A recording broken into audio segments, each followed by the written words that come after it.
হে রাসূল, আপনি বলেন যে আমার নামাজ, আমার কোরবানি, আমার জিন্দেগি, আমার মৃত্যু আল্লাহর জন্য। কার জন্য? আল্লাহর জন্য। রাসূলকে দিয়ে আল্লাহ এই কথা বলাইলেন মানে কি? সকল উম্মতের জন্যই এই কথা। আমাদের সকল ইবাদত হতে হবে আল্লাহর জন্য। নামাজ হবে আল্লাহর জন্য, রোজা হবে আল্লাহর জন্য, হজ হবে আল্লাহর জন্য, যাকাত হবে আল্লাহর জন্য। আমাদের জিন্দেগি হবে আল্লাহর জন্য, আমাদের মরণটা হবে আল্লাহর জন্য। তাহলেই জীবন আমাদের সার্থক।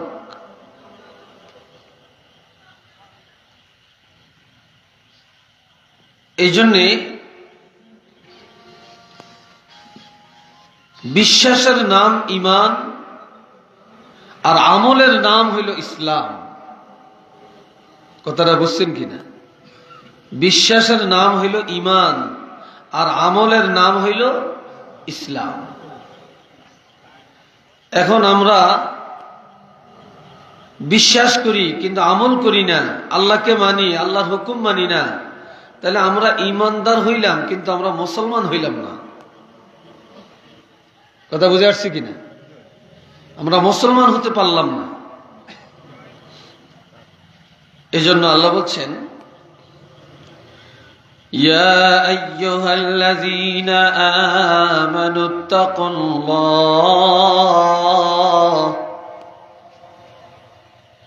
ঈমানদারগণ আল্লাহকে ভয় করো, হাক্কা তুকাতিহ, যেভাবে ভয় করলে আল্লাহ খুশি হবেন, বা সাহাবীরা ওলি আল্লাহরা যেভাবে আল্লাহকে ভয় করেছেন। ওয়ালা তামুতুন্না, কখনো তোমরা মরিও না। কিন্তু মরণ তো লাগবে। আল্লাহ বলছে কখনো মরিও না। ইল্লা ওয়া আনতুম মুসলিমুন, তবে মরতে হলে মুসলমান হয়ে মরো, ঈমানের সাথে আমল নিয়ে মরো। বিনা আমলে তোমরা মৃত্যুবরণ করিও না।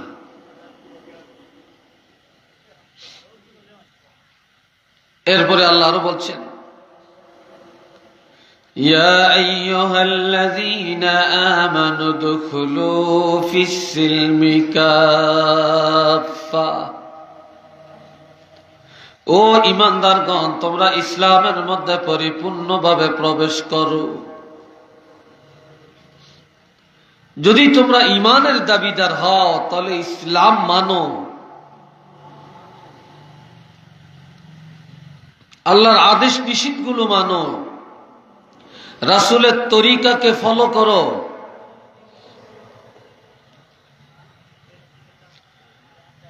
উদখুলু ফিস-সিলমি কাফা,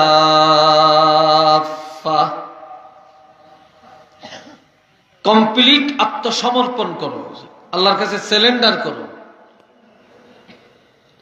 ওয়ালা তামুতুন্না, কখনো ওয়ালা তাত্তাবিউ খুতুওয়াতিশ শাইতান,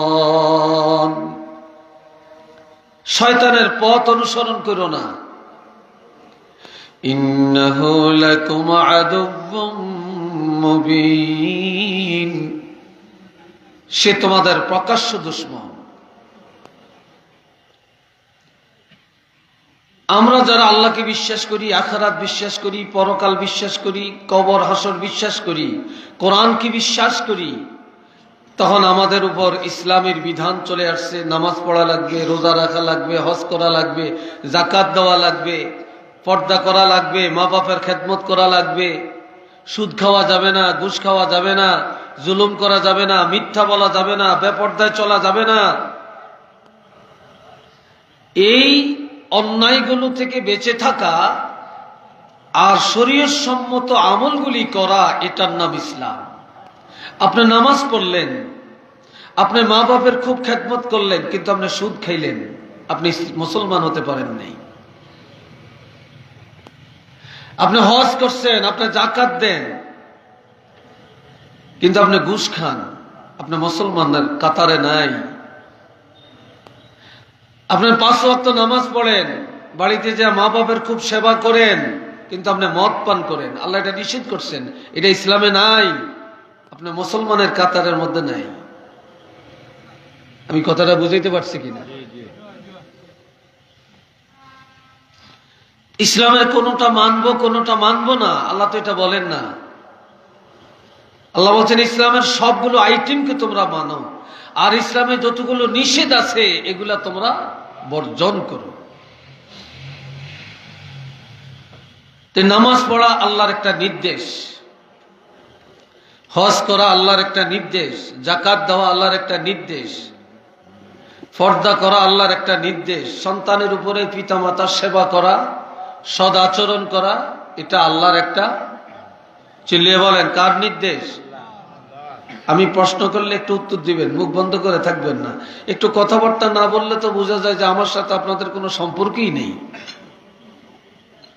আর আপনাদের এই পাথন বা বিয়ানীবাজার এই অঞ্চলের মানুষকে আমি খুব কঠোর কথা বলতে এখন দ্বিধাবোধ করব না। কেন? আপনাদের সাথে অনেক দিন আস্তে আস্তে একটা রিক্ততা তৈরি হয়েছে। কি হয়েছে কিনা বলেন? এক সময় আমি কথা বলতে ভয় পাইছি এখানে এসে, এখন আর অতটা ভয় পাই না। কি মাইন্ড করলেন কোথায়? তা আমি এতগুলো বিষয় আপনাদেরকে সংক্ষেপে বললাম, আর একটা বিষয় নিয়ে একটু বিশদ আলোচনা করব। আল্লাহ বলছেন ওয়াকাদা রাব্বুকা আল্লা তা'বুদু ইল্লা ইয়্যাহ।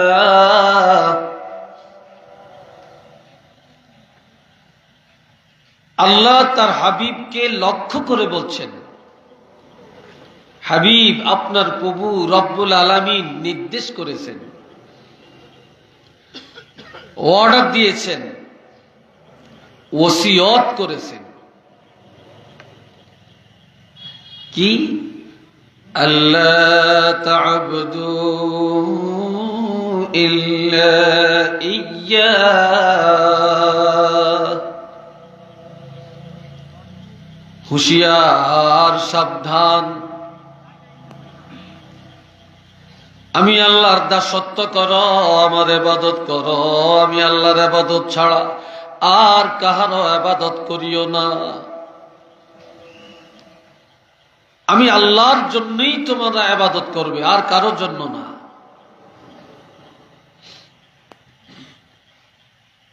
এর অর্থ হলো যে ইবাদত আল্লাহর জন্য হবে, ইবাদত কোনো মানুষকে খুশি করার জন্য হবে না। কথা বুঝে আসছে? আমার আল্লাহ আরো বলছেন ফামান কানা ইয়ারজু লিকা রাব্বিহ ফালইআমাল আমালান সালিহা ওয়া লা ইউশরিক বিইবাদাতি রাব্বিহ আহাদা।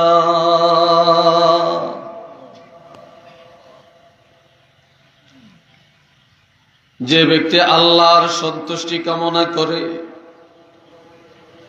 বা যারা আল্লাহর দিদার চায়, আল্লাহর দরবারে দাঁড়াতে চায়, সে যেন নেক আমল করে,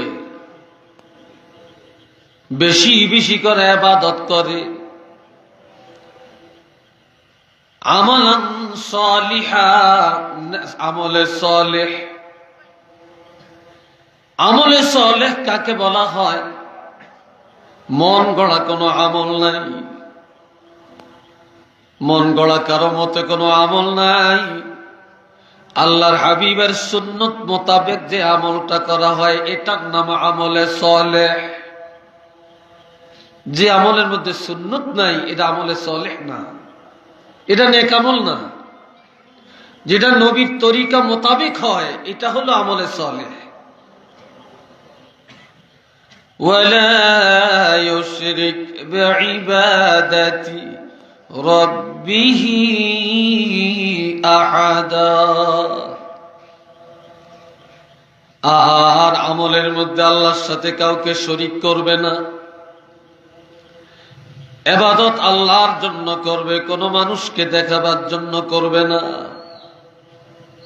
যার ইবাদত আল্লাহর জন্য হবে সেই আল্লাহর দিদার অর্জন করবে, আর যার ইবাদত আল্লাহর জন্য হবে না তার নসিবে আল্লাহর দিদার হবে না। এই জন্য আল্লাহ বলছেন, আল্লাহ তা'বুদু ইল্লা ইয়্যা। হুঁশিয়ার, ও দুনিয়ার ঈমানদারেরা সাবধান। এই হুঁশিয়ার, এই সাবধানতা, এটা কার? আর একটু আসতে বলেন। এই সাবধানতার বাণী কে দিলেন? আল্লাহ নিজে বলছেন, খুব সাবধান। আল্লাহ তা'বুদু ইল্লা ইয়্যা। আমি আল্লাহর দাসত্ব ছাড়া আর কারো দাসত্ব করবে না, আমার ইবাদত ছাড়া আর কারো ইবাদত করবে না। আমি আল্লাহর কাছে মাথা নত করবা, আমি আল্লাহকে সেজদা দিবা, এই ছাড়া আর কারো কাছে কপাল নত করবে না। মাজার জিয়ারত করবেন, সেজদা দেওয়া সেরে। কথা ঠিক কিনা বলেন? পীর সাহেবের শ্রদ্ধা করব, ওলি আল্লাহকে শ্রদ্ধা করো, কদম বুঝি করব, কিন্তু মাথা নত করে কপাল লাগাইয়া দেওয়া এটা শিরক। কি কথা ঠিক কিনা? এটা শিরক। এই কপালের মালিক কে? কোনো গাছের কাছে, পীরের কাছে, ব্যক্তির কাছে, মায়ের কাছে, বাপের কাছে, মাজারের কাছে, সূর্যের কাছে, চন্দ্রের কাছে মাথা নত করা যাবে না। আমাদের কপালের মালিক আল্লাহ। জেনে বলেন কে? আমাদের কপালের মালিক আল্লাহ। আর এই কপাল লাগে আল্লাহকে সিজদা করা, এটার নাম ইবাদত। আর এই কপাল আল্লাহকে ছাড়া অন্য কারো কাছে যদি লাগে, এটার নাম শিরক। ঠিক কিনা? এটার নাম শিরক। وبالوالدين إحسانا। তাহলে এক নম্বরে আমি আল্লাহর ইবাদত, আমার দাসত্ব, আমি আল্লাহর জন্য তোমরা মস্তক অবনত করবে। দ্বিতীয় নম্বরে পিতা মাতার সাথে সৎ আচরণ করবে। কার সাথে সদ্ব্যবহার? সৎ ব্যবহার পাওয়ার যোগ্যতা সম্পন্ন 4 শ্রেণীর মানুষ। কয় শ্রেণী? 1 নম্বরে পিতামাতা, 2 নম্বরে ওস্তাদ, 3 নম্বরে ওলি আল্লাহ, পীর বুজুর্গ, আপনার মুর্শিদ, 4 নম্বরে সাধারণ যে কোনো জনগণ, যে কোনো মুসলমান। এই জন্যে একদিন বাহাজ ইবনে হাকিম, একজন, কেউ বলেন তিনি সাহাবী, কেউ বলেন তিনি তাবেঈ, কি লোকাল আছে, তিনি আল্লাহর হাবিবকে বললেন, ইয়া রাসূলুল্লাহ, মান আহাক্কু বিহুসনি সাহাবাতি। আমার কাছে সৎ ব্যবহার পাওয়ার অধিক উপযুক্ত কে? ক্বালা উম্মুকা, তোমার মা। ক্বালা সুম্মা মান, এরপরে কে? ক্বালা উম্মুকা, এরপরে তোমার মা। ক্বালা সুম্মা মান, প্রশ্ন করলেন এরপরে কে? ক্বালা উম্মুকা, তৃতীয়বার বললেন তোমার মা। ক্বালা সুম্মা মান, এরপরে কে? নবী বললেন ক্বালা আবুকা, তোমার পিতা। ক্বালা সুম্মা মান, এরপরে কে? নবী বলেন ক্বালা আদনাকা, আদনাকা। আমার বুকে না, এখানে দেন।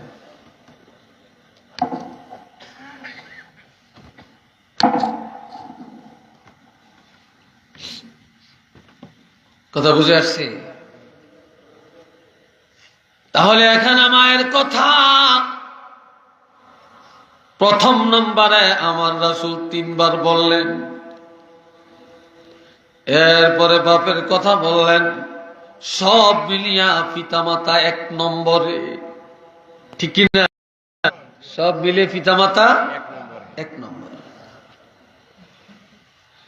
এরপরে বললেন আদনাকা আদনাকা। এই আদনাকা আদনাকার ব্যাখ্যা হলো ওস্তাদ, এর অর্থ হলো বুজুর্গ মুর্শিদ।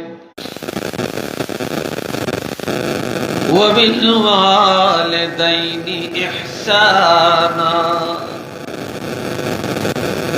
প্রথমে আল্লাহর ইবাদত, দ্বিতীয় নম্বরে পিতা মাতার খেদমত। তাহলে পিতা মাতার খেদমতটা কি ইবাদত না? এটাও ইবাদত। যেহেতু পিতা মাতার খেদমতের অর্ডার, এটা আল্লাহর অর্ডার। এটা কার অর্ডার?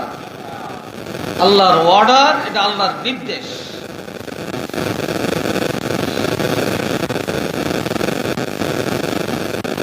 আমার প্রাণের ভাইয়েরা রে, আমার নবীর শ্রেষ্ঠত্ব এত বেশি, দুনিয়াতে অনেক নবী আগমন করেছেন, তাদের পিতামাতা ছিল অমুসলিম, কিন্তু তারা নবী হয়েও মা বাবার জন্য দোয়া করতে পারে না। আর আমার নবীকে আল্লাহ বললেন, হাবিব কোন, আপনি বলেন,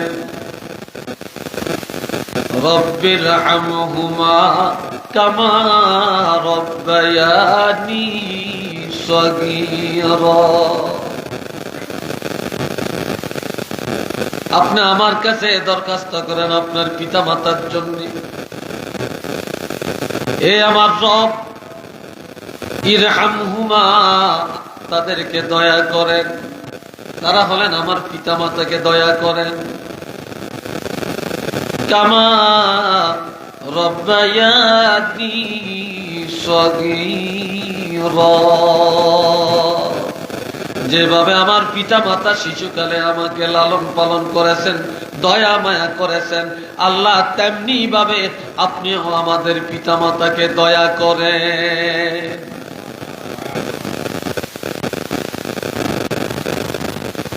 আমার নবীকে উদ্দেশ্য করে আল্লাহ আয়াত নাযিল করেন। এই আয়াতের হুকুম হলো হুকমে আম, এটা কিয়ামত পর্যন্ত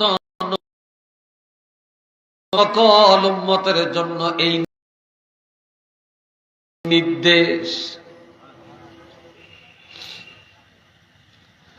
আল্লাহ হাবিব রাহমাতুল লিল আলামিন একদিন বৃহস্পতিবার রাত্রে চলে গেলেন জান্নাতুল বাকিতে, মদিনার জন্য দোয়া করে। সাহাবায়ে কেরাম আম্বিয়া আলাইহিমুস সালামদের জন্য দোয়া করে। হযরত আয়েশা সিদ্দিকা নবীকে তালাশ করতে করতে অন্ধকার রাত্রে গিয়ে পৌঁছলেন, গিয়ে দেখেন আমার নবী মুনাজাত করে কাঁদেন। মুনাজাত শেষ করে ঘরে আসলেন। আম্মা জান হযরত আয়েশা সিদ্দিকা বলেন, ইয়া রাসূলুল্লাহ, কি কারণে আপনি গোরস্থানে গেলেন? নবী বলেন, আয়েশা, 2টা কারণে আমি গেলাম। ক্বালা রাসূলুল্লাহ সাল্লাল্লাহু আলাইহি ওয়াসাল্লাম, উরিজাত আলাইয়া আমাল উম্মতি। আমার উম্মতেরা পৃথিবী যে যেখানে থাকিয়া যখনই যা করে ডাইরেক্ট আল্লাহর কাছে যায় না। আমার উম্মতের আমল আগে আমার কাছে আসে, উম্মতেরা নেক আমল করলো আমার কাছে আসে, গুনাহ করলো আমার কাছে আসে, আমাকে দেখায়া এরপরে আসমানে যায়। আমার উম্মতের গুনাহ দেখলে আমার ঘুম আসে না, আর উম্মতের নেক আমল দেখলে আমি আনন্দ পাই। এ আয়েশা, যেভাবে আমার উম্মতেরা অন্যায় অত্যাচার জুলুম গুনার কাজে লিপ্ত হয়ে পড়ছে, আমার গুনাহগার উম্মতের কথা চিন্তা করে গোরস্থানে যায় আর আমি জিয়ারত করিয়া আমার গুনাহগার উম্মতের নাজাতের জন্য দোয়া করি।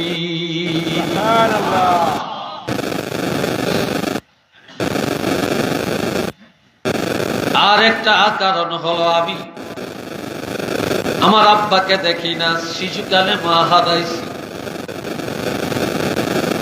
ওই আমার আব্বা আম্মার কথা মনে পড়ল, আল্লাহ আমাকে দোয়া শিখাইছেন, মা বাপের জন্য দোয়া করতে।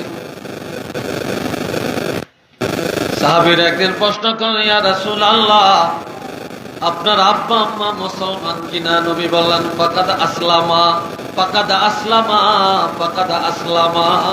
অবশ্যই আমার আব্বা আম্মা মুসলমান ছিলেন, এই কথা আমার নবী 3 বার বলেছিলেন। এটা মারহাবা কন্যা, আলহামদুলিল্লাহ। তবে এরা ছিলেন মিল্লাত ইব্রাহিমের উপরে। আমি গোরস্থানে যাই আমার আব্বার জন্য আর আমার আম্মার জন্য দোয়া করি। আল্লাহ পাক কবরের দরজা খুলে দিয়ে, আলমে বরজখের দরজা খুলে দিয়ে রুহানি ভাবে আমার আব্বাকে আর আমার আম্মাকে দেখাইয়া দিলেন। আর একটা সুসংবাদ দিলেন, আল্লাহ ওয়াদা করেছেন কিয়ামতের ময়দানে আমি রাসূলকে না জানায়া, আমার অনুমতি না নিয়া আমার একটা উম্মতকে জাহান্নামের আগুনে জ্বালাবে না।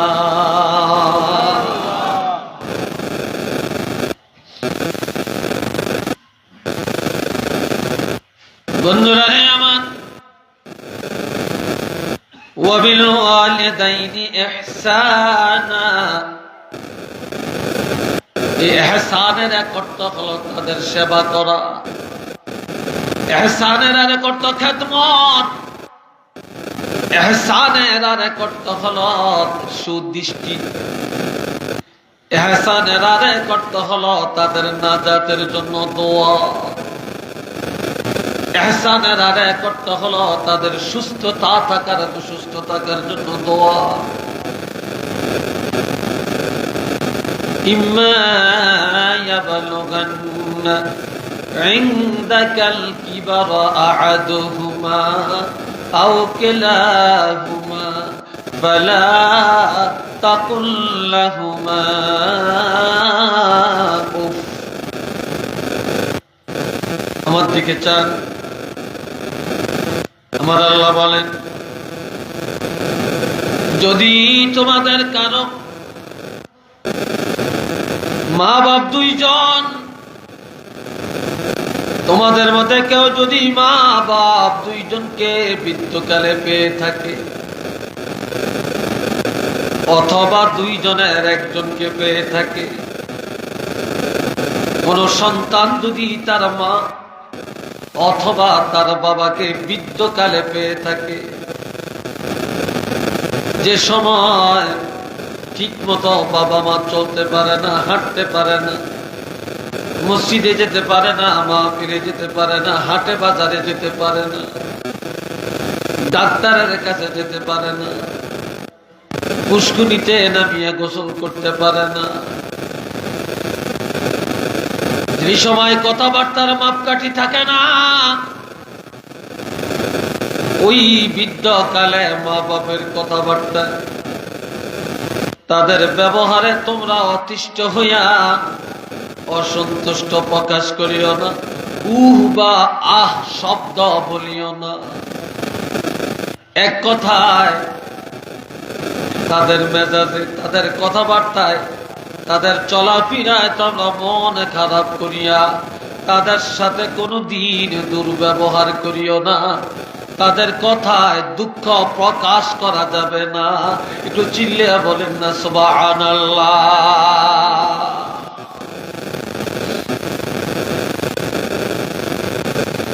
কারণ তুমি যখন ছিলে শিশু,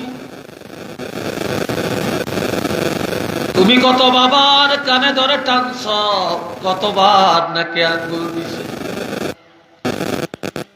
কতবার তুমি কত কাঁদছ তোমাকে হাতে ধরে নিয়ে যাওয়ার জন্য, বাজারে নিয়ে যাওয়ার জন্য, শহরে নিয়ে যাওয়ার জন্য, হুন্ডার পিছনে চড়ানোর জন্য, একটা গাড়ি কিনে দেওয়ার জন্য। কিন্তু কোনদিন শিশুকালে যতই আমরা মা বাপকে বিরক্ত করেছি, কোনদিন তারা বিরক্ত হয়ে আমাদেরকে মেরে ফেলে না, জোরে দমক দেয় না, পানিতে ফেলে দেয় না, আগুনে ছেড়ে দেয় না। আর শিশুকালে যখন যা চাইছে মা বাপ সন্তানের তা দিতে বাধ্য হয়েছে। আজ তোমার পিতা মাতা বুড়া, এখন তারা ছোট বাচ্চার মতো হবে, বাচ্চার মতো অনেক কিছু চাবে, বাচ্চাদের মতো কথা বলবে। আর এই সময় কোনদিন তোমার পিতা মাতার সাথে বিরক্ত হইয়া দুঃখ প্রকাশ করা যাবে না। তারা বুড়াকালে প্রয়োজনে যখন যা চাবে তাই তুমি দিতে বাধ্য থাকবে। উচ্চ আওয়াজে বলেন না সুবহানাল্লাহ।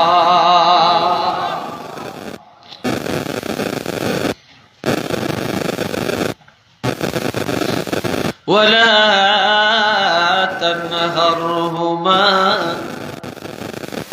ধমক দিয়া কথা বলবে না, চোখ রাঙ্গায়া কথা বলবে না, তাদের সাথে দুর্ব্যবহার করবে না, চোখ রাঙ্গায়া কথা বলবে না,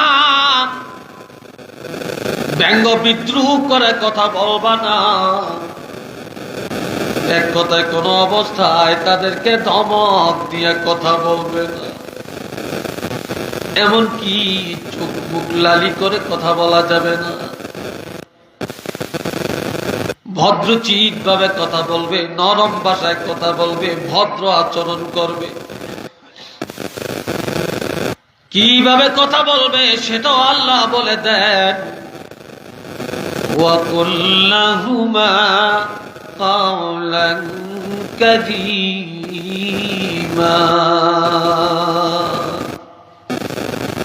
নরম নরম ভাষায় কথা বলবে, সাধু ভাষায় কথা বলবে, ভদ্রতার সাথে সম্মানের কথা বলবে। অসম্মানের ভাষা তাদের কাছে ব্যক্ত করা যাবে না রে। ছোটকালে বাচ্চাকে নিজের সন্তানের আব্বু বলে কত মায়া করে ডাকছো, আম্মু বলে কত মায়া করে ডাকছো। নিজের মেয়েটাকে আম্মু বলেছো মায়া করে, ছেলেটাকে আব্বু বলে কোলে নিছো। আজকে তোমার আব্বা বুড়া, তোমার মা একেবারে বয়োজ্যেষ্ঠ, এখন তুমি আম্মুও ডাকো না, আব্বুও ডাকো না। না না না, সাবধান। তুমি তোমার বাচ্চাকে যেইভাবে মায়া করে ডাকছ, তোমার বাবা মা বৃদ্ধ হয়ে গেলে এমন মায়ার বাসা দিয়া তাদেরকেও ডাকো।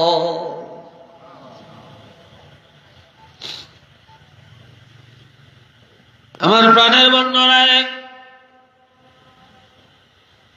ওয়াকফিদ লাহুমা জানাহাজ যুল্লি মিনার রাহমা, আমার আল্লাহ বলেন যখন তারা মা বাপ যখন বড় হয়ে যাবে, তোমাদের মায়ার ডানা তাদের উপরে প্রশস্ত করে দিবে। মুরগি 10টা 20টা বাচ্চা নিয়ে যখন চলে,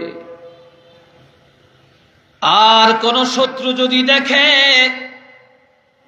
মুরগি যেভাবে তার ডানা দুটা মেলে দেয়, বাচ্চাগুলা তার পাখার নিচে, ডানার নিচে ঢুকে যায়। মা ডানাটা বুকের সাথে লাগায় বাচ্চাগুলাকে তার বুকের মধ্যে জড়াইয়া রাখে। কোন শত্রু বাচ্চাগুলোকে ছো মেরে নিতে পারে না। এই জন্য আমার আল্লাহ বলেন, তোমাদের পিতা মাতা যখন তারা বুড়া হয়ে যাবে রে, তখন একে একে ছেড়ে দিও না। তোমরা তোমাদের মায়ার হাত বাড়াইয়া দিয়া, মায়ার ডানা বাড়াইয়া দিয়া পিতা মাতাকে তোমাদের বুকের মধ্যে জড়াইয়া রাখবে। একা একা রাস্তায় ছেড়ে দিও না, ঘরের মধ্যে একা রাখিও না, একা পুষ্করিতে যাইতে দিবে না, একা বাজারে যাইতে দিবে না। এমনকি তোমার যখনই যা প্রয়োজন ওই প্রয়োজনে পিতা মাতার পাশে থাকবে। একটু চিল্লিয়ে বলেন না সুবহানাল্লাহ।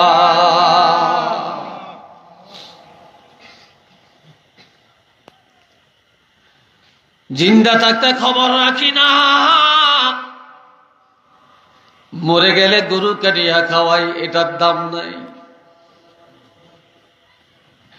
জিন্দা থাকতে মা আর বাবা সন্তানের সেবা পায় না, পুত্রবধূর সেবা পায় না। মরে গেলে মাশাআল্লাহ 3টা 5টা গরু খাওয়াই, মনে করি সব পেয়ে গেছি। না না, জীবিত থাকা অবস্থায় পিতা মাতার খেদমত করার মধ্যে যে ফায়দা পাওয়া যাবে, সৎ ব্যবহারের মধ্যে যে ফায়দা পাওয়া যাবে, 10 টাকার ঔষধ কিনে দিলে যে লাভ পাওয়া যাবে, 1 কেজি আঙ্গুর কিনে খাওয়াইলে যা পাওয়া যাবে, মৃত্যুর পরে আপনি যদি তাদের নামে 10টা গরু কাটিয়াও খাওয়ান, এই ফায়দাটা পাওয়া যাবে না।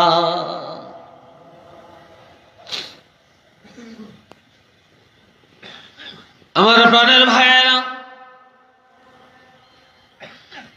আপনি বাজারে গেলেন 1000 টাকা নিয়ে, বিয়ানি বাজারে বাজার করবেন। বাজার সদাই করার পরে দেখলেন আপনার পকেটে 50 টাকা এখনো অতিরিক্ত আছে। আপনি যদি মনে করেন ঘরে আপনার বড় বাপ বড় মা, আপনি যদি বলেন আমি আমার মায়ের জন্য কিছু আঙ্গুর নিয়ে যাই, কিছু আপেল নিয়ে যাই, আমি আমার বাবার জন্য কিছু ফল নিয়ে যাই, বাড়িতে এসে একটা আঙ্গুর ধুইয়া বাবা মায়ের কাছে যদি বলেন আব্বু আম্মু শিশুকালে কত আদর করে মায়া করে খাওয়াইছো, তখন আমরা বুঝি না আজ আমি একটু আমার হাতে মায়া করে সেই শিশুকালের মতো তোমাকে খাওয়াই, তুমি খাও। ছেলে যদি অথবা সন্তান যদি মা বাপের মুখের মধ্যে বুড়াকালে ওই শিশুকালের কথা স্মরণ করে একটা আঙ্গুর খাওয়াইয়া দেয়, এই আঙ্গুরটা খাওয়াইতে দেরি, মা বাপ খুশি হইতে দেরি হবে না। আর মা বাপ খুশি হইতে দেরি হলেও আমার আল্লাহ এই সন্তানের জীবনের গুনাহ ক্ষমা করতে দেরি করবে না।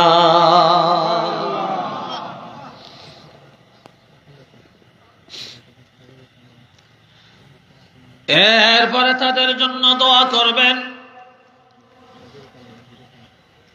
وقل رب ارحمهما كما ربياني صغيرا।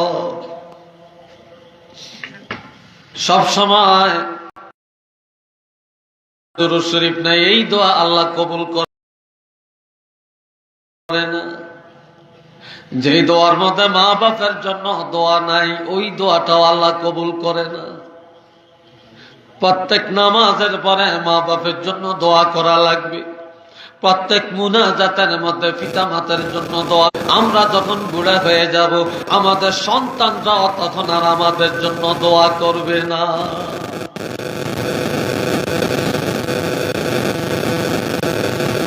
আমার ঘরের ভাইরা, আমার আল্লাহ বলেছেন ওয়াসাইনাল ইনসানা বিওয়ালিদাইহি حملته أمه كرها ووضعته كرها। আমি আল্লাহ বিশ্ব জগতের মানুষকে ওসিয়ত করলাম, মানুষ যেন পিতামাতার সাথে সৎ আচরণ করে, বিশেষ করে মায়ের সাথে যেন সৎ আচরণ করে। কেননা হামালাতুহু উম্মুহু কুরহা, মা কষ্টের পর কষ্ট স্বীকার করলেন। যখন আমি আপনার মায়ের গর্ভে ছিলাম এই মা 9 মাস 10 মাস বা 10 মাস 10 দিন কত কষ্ট করে গর্ভে বহন করেছেন, পৃথিবীর কোন পুরুষ এটা জানে না কষ্টের খবর। এই কষ্ট কেউ জানে না। এই কষ্টের কারণে মার সাথে সদ আচরণ করো। যেই মা গর্ভ বহন করার সময় কষ্ট করেছে রে, দুনিয়াতে আসার পর ওই মার কলিজায় আর কখনো আঘাত দিও না। এই কথা বলেন কেন? এটাকে বলে আদব।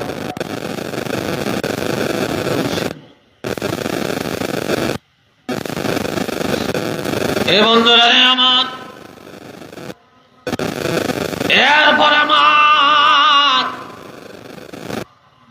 2 নম্বরের কষ্টটা হলো যে মা কষ্টের পর কষ্ট স্বীকার করে প্রসব বেদনার যন্ত্রণা ভোগ করেছে। ওয়াদাআতুহু উম্মুহু কুরাহা, এমন কষ্ট পৃথিবীর কোন বাবা অনুভব করতে পারে না রে।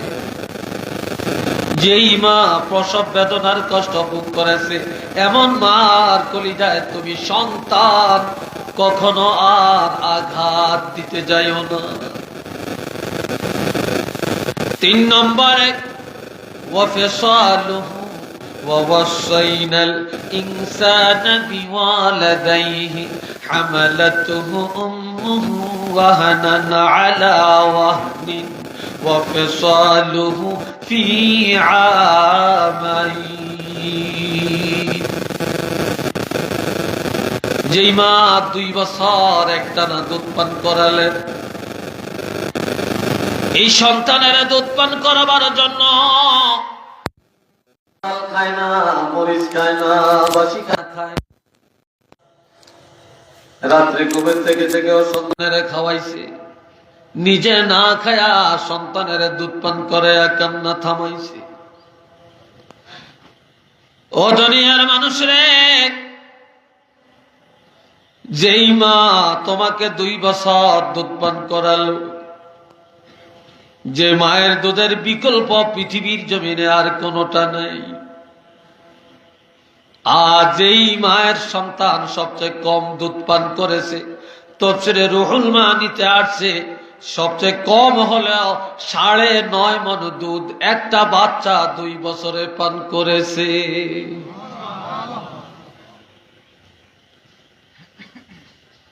একশো টাক মায়ের দুধের বিকল্প পৃথিবীতে নাই, আর 100 টাক দুধের মূল্য দেওয়ার ক্ষমতা নাই। আর ওই বাবা মায়ের পিছনে 10 টাকা খরচ করে হিসাব করে, 20 টাকার ওষুধ কিনে হিসাব করে, তারপরে একবেলা খানা খাওয়ায়া হিসাব করে, একটা কাপড় কিনে দিয়া হিসাব করে। আমার ভাইয়েরা ঝগড়া লাগে মা বাপের খানা নিয়ে, লালন পালন নিয়ে।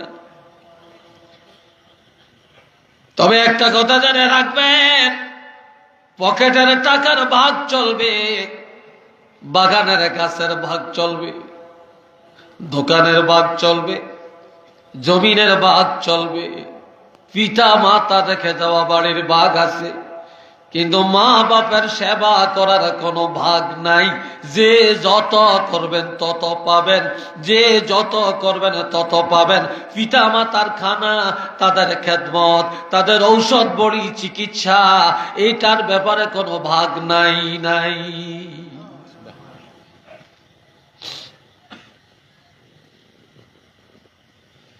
আমার ভাইরা সাহাবী জিজ্ঞেস করলেন, ইয়া রাসূলুল্লাহ,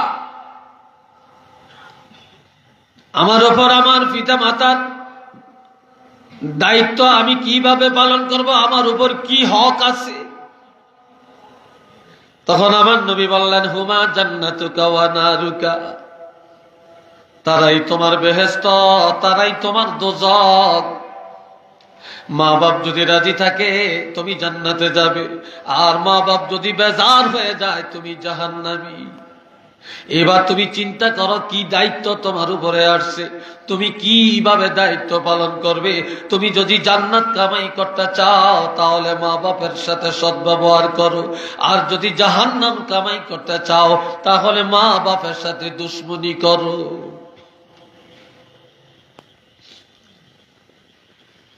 আরেক হাদিসে রাসূল বলেন, ক্বালা রাসূলুল্লাহ সাল্লাল্লাহু আলাইহি ওয়াসাল্লাম, রিদার রাব্বি ফি রিদাল ওয়ালিদাইন ওয়া সাখাতুর রাব্বি ফি সাখাতিল ওয়ালিদাইন। মা বাপের সন্তুষ্টির মধ্যে আল্লাহর সন্তুষ্টি, মা বাপের অসন্তুষ্টির মধ্যে আল্লাহ অসন্তুষ্টি। এক কথায় মা বাপ রাজি, আমার আল্লাহ রাজি। মা বাপ বেজার, আমার আল্লাহ বেজার। দোস্ত বুজুর্গ ভাইরা, قال رسول الله صلى الله عليه وسلم كل الذنوب يغفر الله تعالى منها ما شاء إلا عقوق الوالدين। আমার দিকে চারে যুবকরা, আমার নবী বলছেন, বান্দা যত গুনাহ করে, যে কোনো গুনাহ আমার আল্লাহ ক্ষমা করে দিতে পারেন। আল্লাহ যেটা ইচ্ছা করেন বান্দার গুনাহ ক্ষমা করে দিতে পারেন, বা সব গুনাহ আল্লাহ ক্ষমা করে দিতে পারেন, তবে ইল্লা উকুকাল ওয়ালিদাইন, পিতামাতার বেয়াদব, পিতামাতার নাফরমান সন্তানরে আমার আল্লাহ কখনো ক্ষমা করবে না। তওবার দ্বারা সব গুনাহ আল্লাহ মাফ করেন, কিন্তু মা বাপের বেয়াদবকে আল্লাহ তওবা করলেও মাফ করবে না, সুদখোরের আল্লাহ মাফ করবে না, জালেমের তওবার দ্বারা আল্লাহ মাফ করবে না, পরের হক দ্বারা মারে তওবার দ্বারা আল্লাহ তাকে মাফ করবে না। গীবত যারা করে তওবার দ্বারা তাকে আল্লাহ মাফ করবে না। গীবত করে তওবাটা হলো যার গীবত করেছে তার কাছে যে মাফ চাওয়া। পিতা মাতার বেয়াদব সন্তানের তওবা হলো মা বাবার পায়ে ধরে মাফ চাওয়া। জালেমের তওবা হলো যার উপর জুলুম করেছে তার কাছে যে মাফ চাওয়া। সুদখোরের তওবা হলো সুদের টাকা ফিরাইয়া দেওয়া। ঘুষখোরের তওবা হলো যার থেকে ঘুষ গ্রহণ করেছে তার টাকা তারে ফিরাইয়া দেওয়া। পরের হক যে খায় তারে আল্লাহ মাফ করবে না, তার তওবা হলো যার হক তার কাছে পুষাইয়া দেওয়া। এরপরে আল্লাহ ক্ষমা করবে, এর আগে ক্ষমা করবে না। আর যারা বিয়ার মধ্যে যৌতুক লয় তাদেরকেও তওবার দ্বারা আল্লাহ মাফ করবে না। তার তওবাটা হলো মেয়ের বাপের টাকা তার কাছে ফিরাইয়া দেওয়া।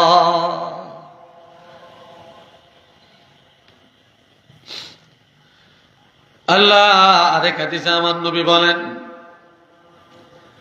قال رسول الله صلى الله عليه وسلم يعجله لصاحبه في الحياة قبل الممات। দুনিয়াতে যে যত পাপ করে সমস্ত পাপের সাজা পাবে মৃত্যুর পর। কিসের পর? এটা কথা কয় না, ঘুমজান নাকি আপনারা? এটা কি জনসমাজ না কবর? জোরে করে, এটা কি গোরস্থান? একটু কথা বলেন। ঠান্ডা লাগছে? আহারে ঠান্ডা, জোয়ার মানুষেরও ঠান্ডা লাগে। আল্লাহ বাবা জিরানে আমার যত গুনাহ সব মৃত্যুর পরে সাজা। আর আমার নবী বলেন সমস্ত পাপের শাস্তি শুরু হবে মৃত্যুর পর। আর পিতামাতার বেয়াদব সন্তানের সাজা শুরু হয়ে যাবে মৃত্যুর আগে। নাউজুবিল্লাহ বলতেন না? নাউজুবিল্লাহ।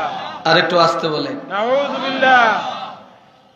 মা বাপের নাফরমান সন্তানের শাস্তিটা শুরু হবে মৃত্যুর আগে। এই জন্য হাতে ধরে পায়ে ধরে বলে যাই, মা বাপের মৃত্যুর পরেও খেদমতের দরজা খোলা। আল্লাহর হাবিব 5টা খেদমতের কথা বললেন। মা বাপের মৃত্যুর পরে খেদমত 1 নম্বরে আসসালাতু আলাইহিমা, মা বাপের নাজাতের জন্য আল্লাহর কাছে দোয়া করা। 2 নম্বরে ওয়াল ইস্তিগফারু লাহুমা, বেশি বেশি করে তাদের গুনাহ ক্ষমা চাওয়া। 3 নম্বরে ওয়া ইনফাজু আহদিহিমা মিন বা'দিহিমা, তাদের ইন্তেকালের পর তাদের ওসিয়ত পুরা করা।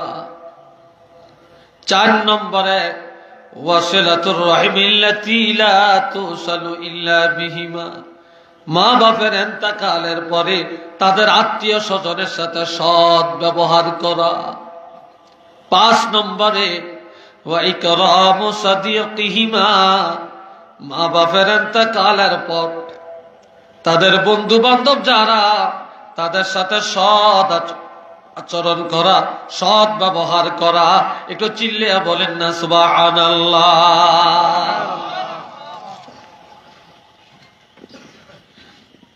আজ তো চাচা ভাতিজার ঝগড়া, মারামারি, মামলা, ঠিক নেই? ঠিক। ভাই ভাই মামলা। কিন্তু আমার নবীর কাছে একটা যুবক গিয়া বলল, ইয়া রাসূলুল্লাহ,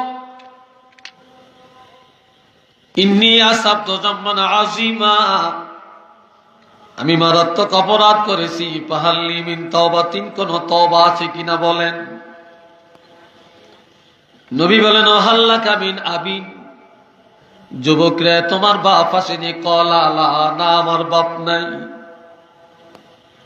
ওয়াহাল্লাকা মিন উম্মিন, তোমার মা আছে কিনা? ক্বালা লা, না আমার মাও নাই। ওয়াহাল্লাকা মিন খালাতিন, তোমার বাপ নাই, তোমার মা নাই, তবে তোমার মায়ের বোন একজন খালা আম্মা আসেনি। খালা, খালা চিনেন তো? যুবক বলে, ক্বালা নাআম, হ্যাঁ আমার একজন খালা আম্মা আছে। আল্লাহর হাবিব বললেন, যাও সলিহা, এখনই যে তুমি তোমার খালা আম্মা কয়া ডাক দাও, খালা আম্মার জন্য কিছু হাদিয়া নিয়ে যাও, খালা আম্মার কাছে দোয়া চাও। তোমার গুনাহ যত বড় হোক না কেন, তোমার মা নাই, বাবা নাই, তোমার মায়ের বোন খালা আম্মা যদি তোমার জন্য দোয়া করে, আমি রাসূল ঘোষণা দিলাম আল্লাহ পাক তোমাকে ক্ষমা করে দিবে।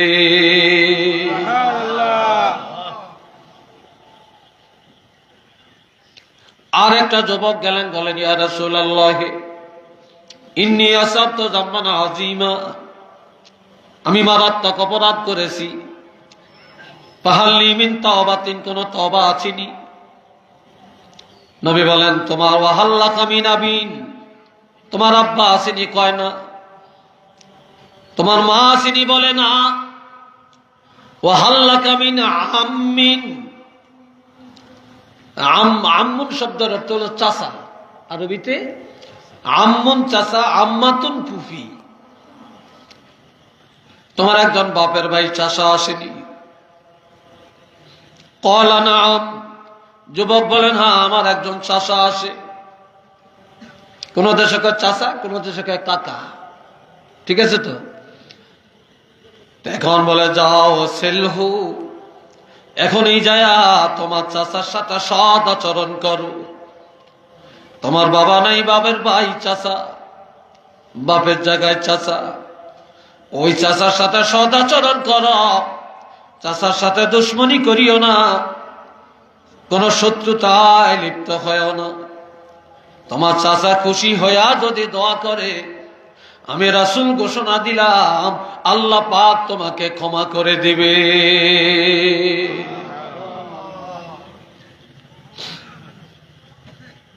মানুষ মরে যায়, সব আমল বন্ধ হয়ে যায়, মৃত্যুর পরে কোনো আমল নাই, মৃত্যুর পরে সব আমল বন্ধ। কিন্তু 3টা আমল বন্ধ হয় না। 1 নম্বরে ইল্লা মিন সাদাকাতিন জারিয়াতিন,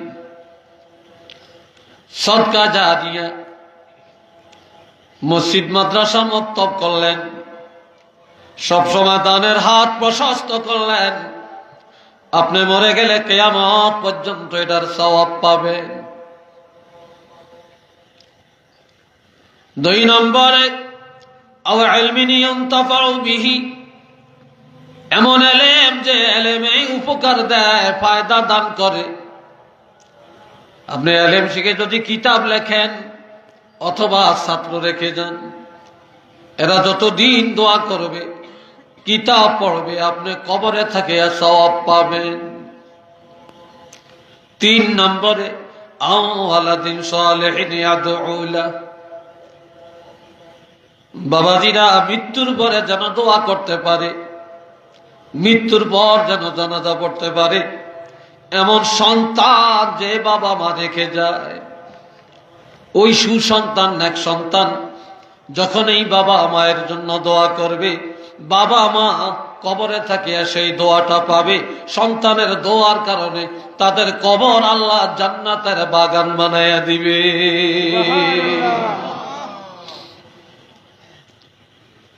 এমন সন্তান আমরা দুনিয়াতে রেখে যাইতে চাই কিনা? জোরে বলেন। সবাই মনে হয় চায় না। আজকাল অনেক সন্তানেরা জানাজা পড়তে জানে না, জানাজা ছাড়া মা বাপকে কবরে রাখে। এমএ পাস ছেলে, ইঞ্জিনিয়ার ছেলে, আমেরিকান সন্তান, লন্ডন প্রবাসী সন্তান, যারা বাবার জানাজায় কি পড়বে জানে না, প্রথম তাকবীর দিয়া কি পড়বে জানে না, দ্বিতীয় তাকবীর দিয়া কি পড়বে জানে না, 3 তাকবীরের পরে কি পড়বে জানে না, চতুর্থ তাকবীরটা কখন দিবে জানে না। মা বাপরে কবরে রাখবে, কি পড়ে রাখবে দোয়াটা জানে না, কি পড়ে কবরে মাটি দিবে এটাও জানে না। আল্লাহুম্মা গফির লি হাইয়িনা ওয়া মাইয়িতিনা, এই যে একটা দোয়া, এই দোয়াটা জিজ্ঞেস করে দেখেন, যারা শিখছেন ছোটকালে হয়তো তারা জানেন, আর মাদ্রাসার ছাত্ররা জানে, হুজুরেরা জানে, ইমাম সাহেবরা জানে, এই ছাড়া শতকরা 95টা মুসলমানে জানে না। কি ভাই ঠিক কিনা বলেন? তাহলে এই টাকার দাম কই? এই লন্ডনের দাম নাই, আমেরিকার দাম নাই রে, এই ইটালির দাম নাই, টাকা পয়সা বাড়ি করার দাম নাই, যদি মৃত্যুর পর মা বাবার জন্য দোয়াই করতে না পারে। কি ভাই কথা ঠিক কিনা বলেন? এই জন্য আমি আজকে আপনাদের কাছে যেই জিনিসটা প্রথমে চাবো সেটা হলো, আপনাদের কাছে আমার অনুরোধ, আপনারা জানাজা পড়েন না, সন্তান বানিয়ে যান, সন্তানকে মাদ্রাসায় দেন, আলেমের বাপ হন। আমার ভাইরা, এই ওয়াজ মা বাপের খেদমতের ওয়াজ, আলেমের জন্য না, কিন্তু মা বাপের খেদমতের ওয়াজ হলো বে আলেমের জন্য। কথা ঠিক কিনা? আল্লাহ এই জন্য আপনাদের কাছে অনুরোধ হাতে পায়ে ধরে বলে যাই, দোয়া গীত রেখে যান। সাত কাপলারে দিয়া দোয়া করলেন, ঠিক আছে, হবে। সাতপুরি হুজুরে দিয়া দোয়া করলেন, হবে। কিন্তু বাবাজিরা, তারপরে আপনার সন্তান মা বাপের জন্য দোয়া করলে যা হবে এতটা হবে না। সন্তানের দোয়াই সবচেয়ে গুরুত্বপূর্ণ দোয়া, ঠিক কিনা? তো এই জন্য আপনাদের কাছে আমি একটু আবদার করে যেতে চাই, এই মাদ্রাসা থাকার কারণে এই মাহফিল, আপনাদের এই মাদ্রাসা, আপনাদের সন্তানেরা লেখাপড়া করে, আপনাদের সন্তানগুলো লেখাপড়া করে, আপনাদের ভাই ভাতিজা পড়ে। আর আল্লাহর হাবিব বলেন, ইজা মাররা আলা কারিয়াতিন ইন্নাল আলেমা আও মুতাআল্লিমা, কোন আলেম অথবা কোন এলাকায় মাদ্রাসা হলে ওই মাদ্রাসার তালিবুল ইলমগুলা যখন এলাকায় বিচরণ করে, ঘোরাফেরা করে, ইউরফাউ আনহু আযাবুল কবরি 40 ইয়াওমা, 40 দিনের জন্য ওই এলাকার আযাব বন্ধ হয়ে যায়। আজ এলাকায় প্রতিদিন তালিবুল ইলমেরা হাঁটাহাঁটি করে, ওই এলাকার কবরের আযাব চিরদিনের জন্য বন্ধ হয়ে যায়। তো মাদ্রাসা থাকার দরকার আসেনি? কি বলেন? আমাদের সন্তান আলেম হওয়ার প্রয়োজন আছে কিনা? হাফিজ সাহেব হওয়ার প্রয়োজন আছে কিনা? আল্লাহ কবুল করুক, বলেন আমিন। থেকে আছেন, আমি আপনাদেরকে নিয়ে একটু দোয়া করব। মাদ্রাসার জন্য নগদ ৫,০০০ টাকা দিবেন, ১,০০০ টাকা দিবেন, ৫০০ টাকা দিবেন, ২,০০০ টাকা দিবেন, একটু আমার হাতে পুষাইয়া দেন। আমি দেখি কারা কারা মা বাবার জন্য একটু দোয়া চান, কারা কারা মা বাপের জন্য দোয়া চাবেন। ৫,০০০ টাকা করে, ১০,০০০ টাকা করে মা বাপের নামে দান করবেন মাদ্রাসার জন্য।